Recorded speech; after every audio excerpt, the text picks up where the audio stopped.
What's up everybody, Todd here. Today we're going to install the undercover swing case on the 2022 Toyota Tundra. This is the same installation for passenger side and driver side. For this installation, I'll be using a ratchet with a 10mm socket, a pry tool, and a drill with a 17/64 drill bit. Now make sure you're subscribed to our channel to stay up to date with our latest content. Let's go ahead and get started. Okay, so the first thing we want to remove is the rear tail light. We've got two bolts that are holding it in place at the tailgate pillar, and those both come out with a 10mm. Go ahead and take those out right now. Okay, now the tail light needs to come back towards you, not away like this. You don't want to break any clips, so you want to pull this off properly. So what we're going to do is we're going to actually fit a tool back in here to pry first at the top, pry straight back, and we're also going to cover that tool up with a cloth so we don't mar anything, and then pry at the bottom and then pull out the fixture.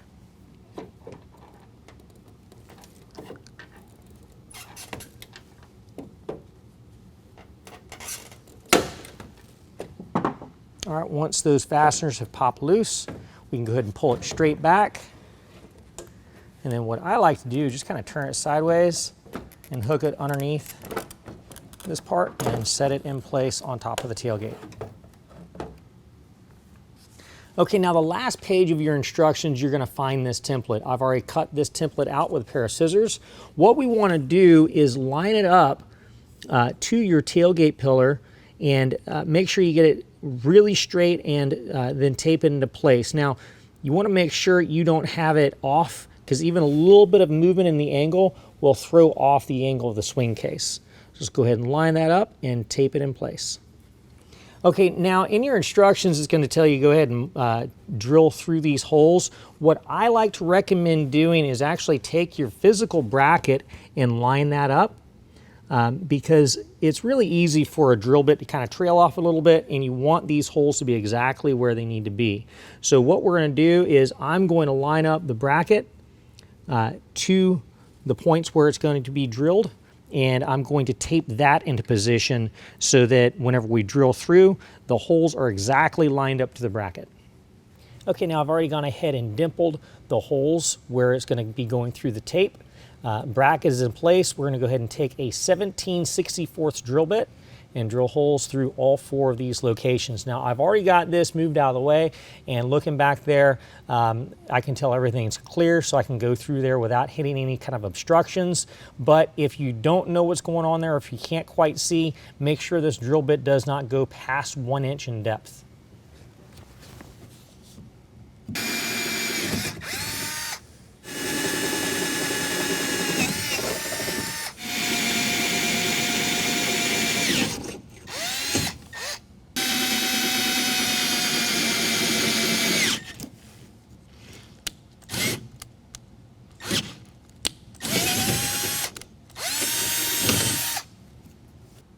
Okay, next what I want to show you is how we're going to install our double bolt plates. Now these double bolt plates are going to come through these holes. They're actually going to come from the inside of the tailgate pillar out those two holes. Now one thing I've already done is I took a microfiber cloth and I reached inside and I wiped down the back side of the tailgate pillar to clear off any kind of dust and debris. What we're going to be doing is peeling off our protective red strip to expose our 3M tape. And then now I can reach down in there and push these two bolts through these holes, and when it contacts here on the back side, it will stick, and I don't have to worry about pushing that back through when we're lining up our bracket. We're going to do that for these two holes, and then also another double bolt plate for these two holes down here.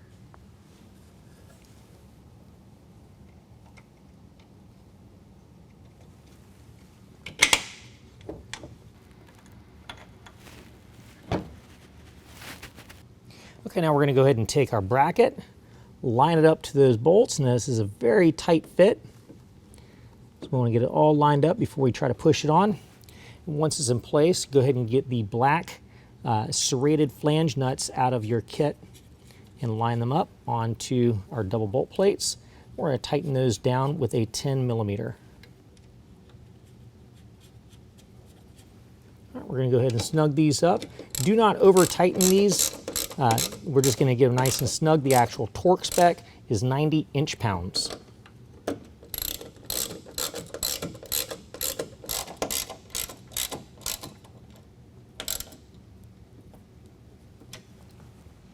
Okay, now for our strike plate, what we're going to do is we're going to come up to our third cutout on the side of the bed, and we're going to set the strike plate in place. Now, this can kind of wiggle back and forth. What I'm going to do is I'm just going to slide it as far forward as it can, and I'm going to go ahead and tape this into place up at the top as well. Okay, now I've already got this bracket taped into place and I've got the holes dimpled. You'll also notice I've got a piece of paper that's kind of taped in place down here. What that is for is because when I drill through this bed is actually composite, so it's got fiberglass in it. I don't want that fiberglass dust to be a problem when I'm cleaning up. So as I'm drilling these holes here, it's just going to kind of drop and get contained inside the paper. You do not want to use a vacuum cleaner with fiberglass dust unless it's got a really good filter, because you don't want to throw that dust in the air and breathe it. Also, you want to keep that stuff off of your skin. That's the reason why I've got the black gloves on. So I'm going to go ahead and drill my 4 holes. Again, it's a 17/64, and I'm drilling directly through the bracket. I'll start with the bottom ones.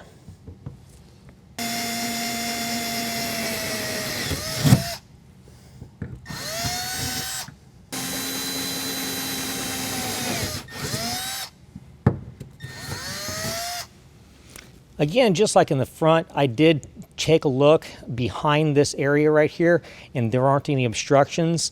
If you cannot see whether or not there are obstructions, make sure again that this does not go more than an inch worth of penetration into the bed.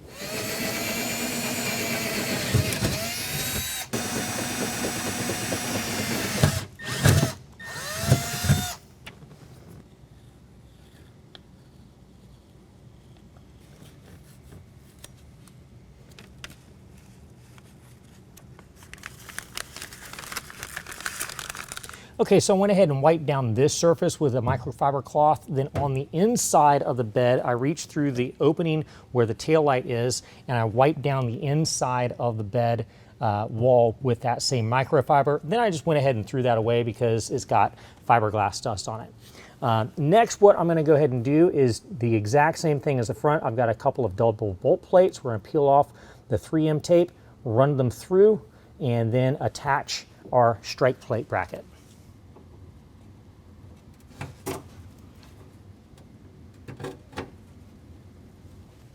Okay, it's also important to note you can also reach from underneath the bed of the truck and access these points as well. So we're going to go ahead and put the strike plate over top of the double bolt plates, use our included hardware, and snug that up again to 90 inch-pounds, so just get it nice and snug. Do not over-torque them.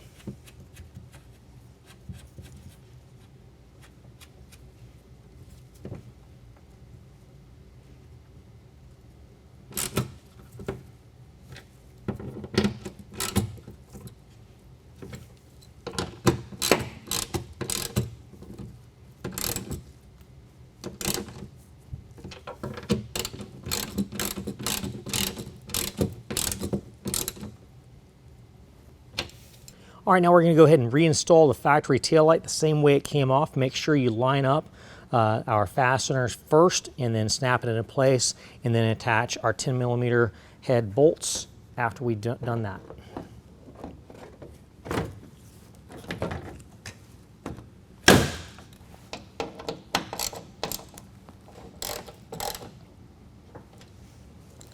All right, now we can go ahead and set the swing case on the hinges.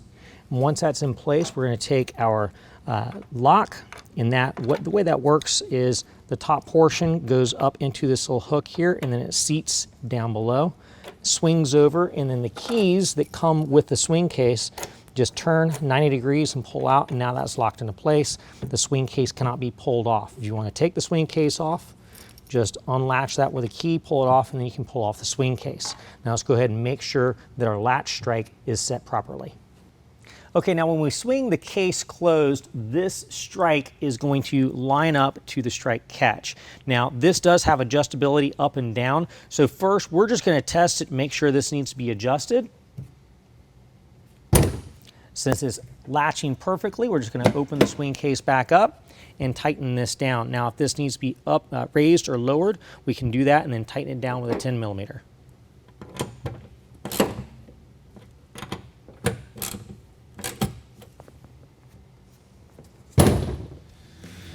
Well, that concludes the installation. If you found this video helpful, make sure and give us a thumbs up. If you want to know more about the product, check the link in the description below. And as always, if you have any questions, call the experts or visit us online at RealTruck.com.